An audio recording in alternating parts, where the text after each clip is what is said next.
Well, hello everybody, and welcome back once again to our journey down the road to somewhere. And I just wanted to take a minute to say that for those of you that might have missed last week, let me tell you a little bit about where we are. Our journey down Route 66 and through the Bible, John and Joy. And again, we are using my book, The Road to Somewhere, as our guide. So there's part of what goes on in these episodes is that you get a little bit about the story of their journey down the road, along with just a little bit of an overview of the book of the Bible that's attached each week. So we on our journey have crossed the border into Texas, and we're starting to go through the New Testament. And Texas is actually our fifth state that we've been through, and and the New Testament, actually the Gospels, the story of Jesus, are the fifth section of the Bible that contains the four accounts of the life of Jesus. It's interesting. I think about this often. I happen to be a part of a denomination that, in terms of their understanding of the inspiration and authority of the Bible, technically place equal weight on every book of the 66 books. The Jewish world didn't do that.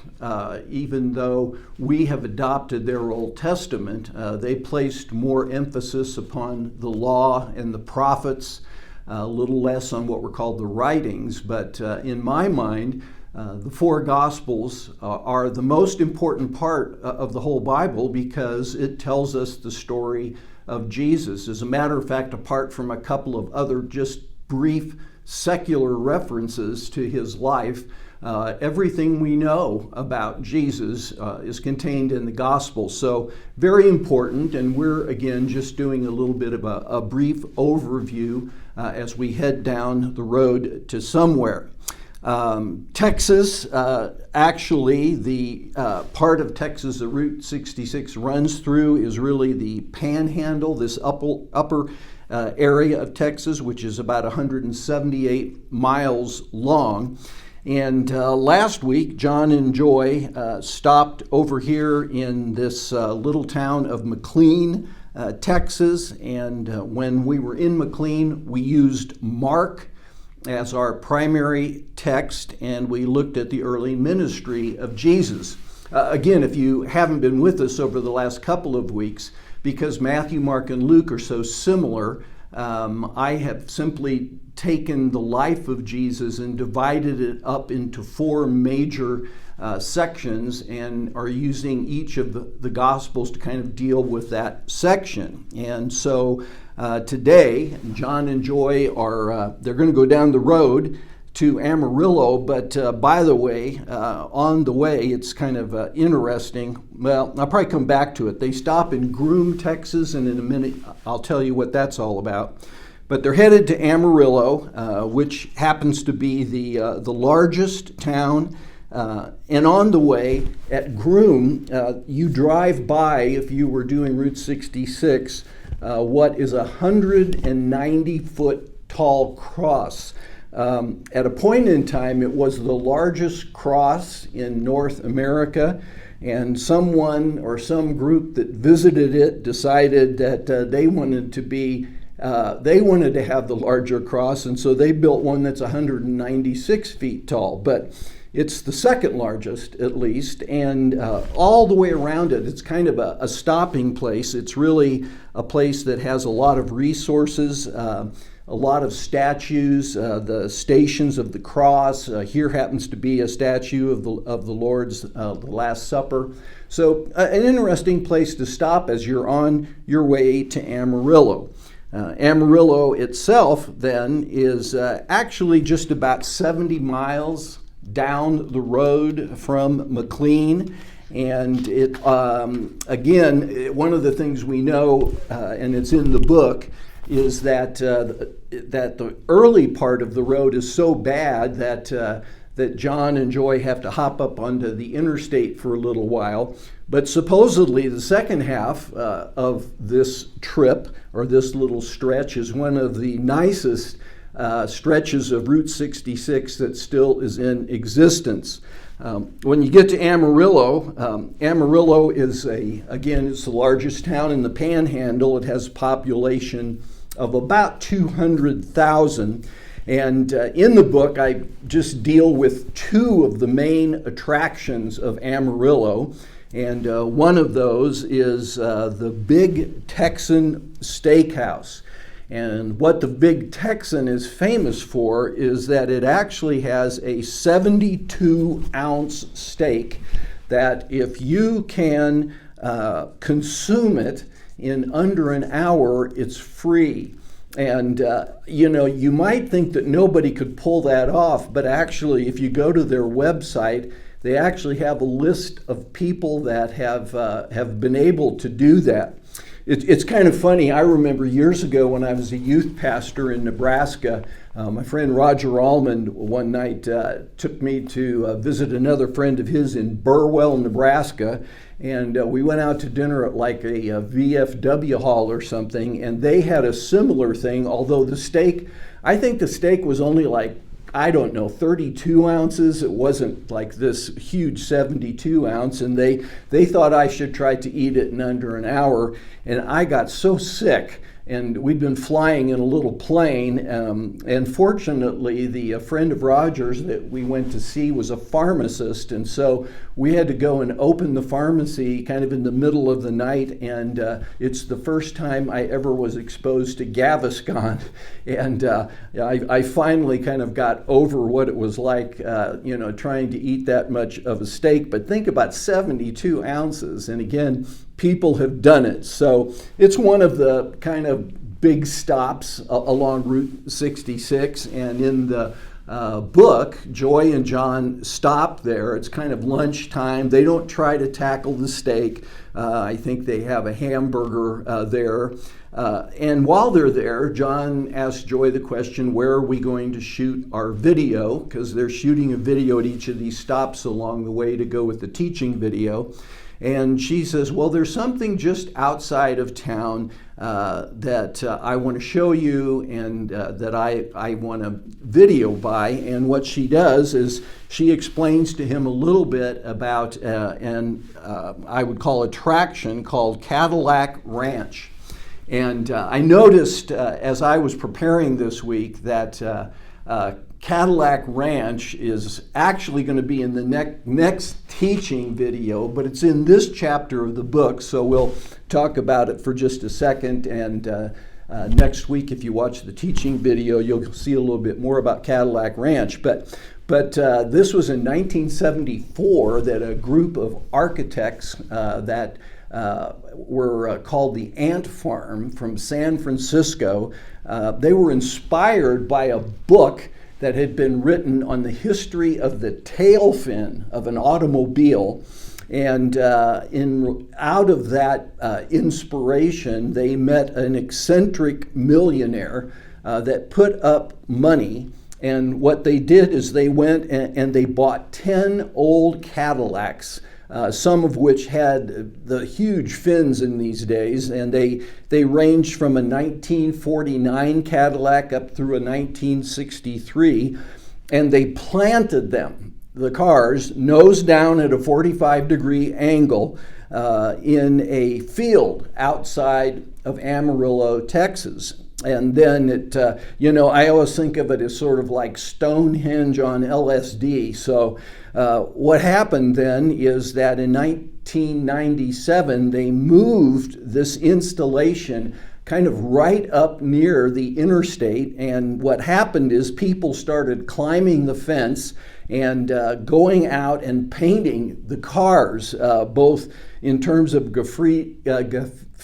graffiti and also just some psychedelic colors, and the owners actually encouraged it. So it wasn't like if you did that you get in trouble. It was really sort of expected that people would do that, and consequently it's really become one of the most popular attractions on Route 66, and John and Joy decide that's where they're going to shoot their video. So they get to Cadillac Ranch and they set up their video, and in the book then, John gives sort of a fun introduction to Cadillac Ranch, talks a little bit about the opposition to the project when it was first installed.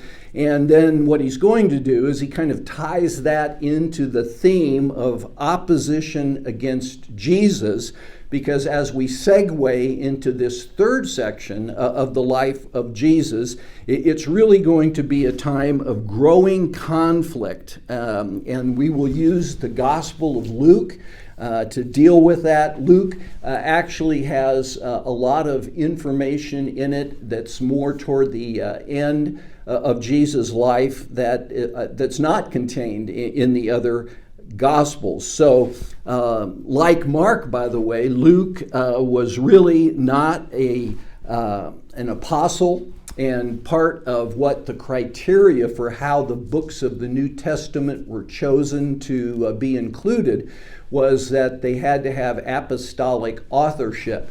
But Luke was considered, because he was the traveling companion of Paul, Luke's gospel sort of received accreditation as if it was Paul's gospel.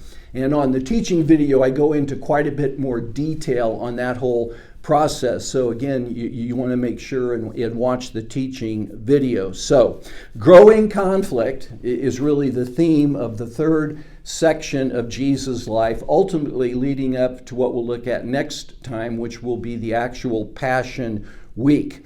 What we see and what's happened is that Jesus has kind of he's moved across the Jordan River. He spends a little time in what was called the Decapolis, which were 10 cities that were all Roman cities. They weren't Jewish cities. And then quite a bit of time that Luke records down in the area that was called Perea, there on the eastern side of the Jordan River. It's a time where there just seems to be constant conflict with the Pharisees.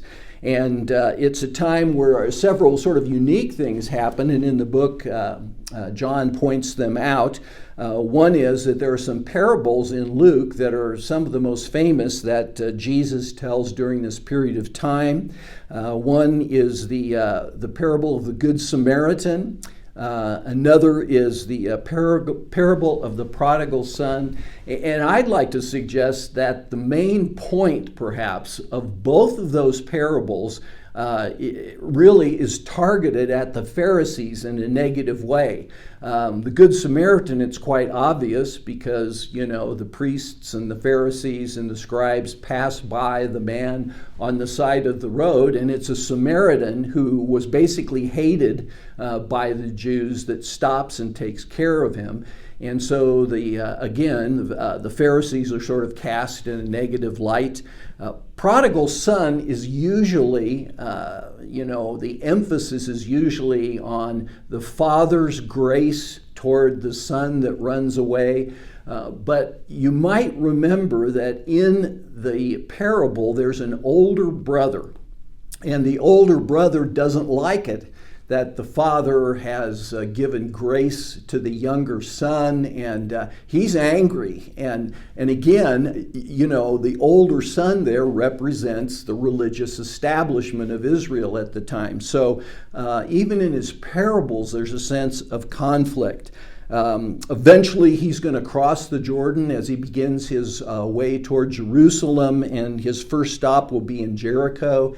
I think the book makes mention of this because this is where he has dinner with a tax collector named Zacchaeus. And again, the religious leaders are very critical of him because the dinner is filled with people that they believe are unclean, tax collectors and prostitutes and people with bad reputations. And this is the people that Jesus really came for, because they have an understanding of their need of what Jesus is going to offer. So anyway, real important to watch the teaching on this particular episode. And again, you have a link to that in your email or on Facebook.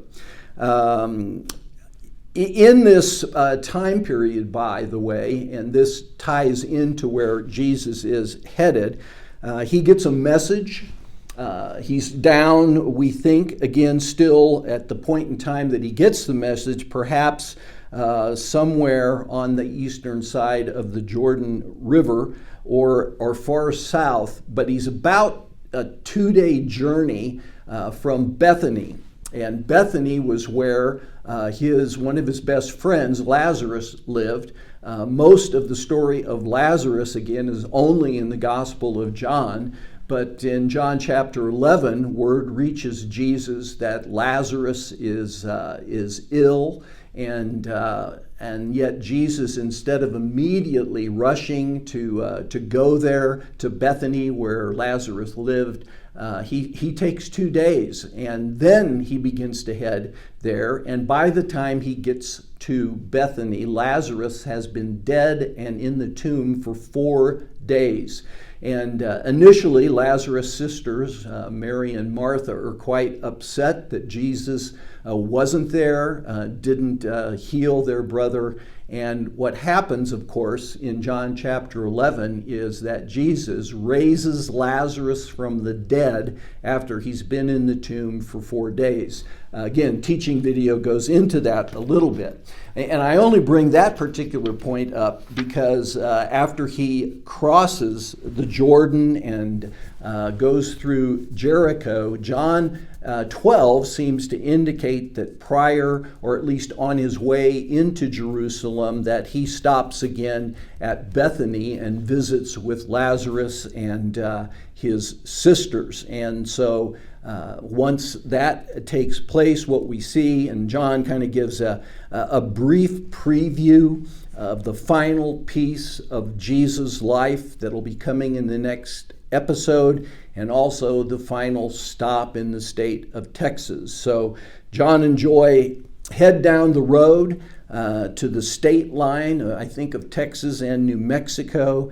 And again, there we will look at what is often called Passion Week, the final week of Jesus' earthly life leading up to the crucifixion and the resurrection. So next session, very, very important. So make sure and watch that teaching video on Luke, and we will be back next week to look at the final session on the life of Jesus.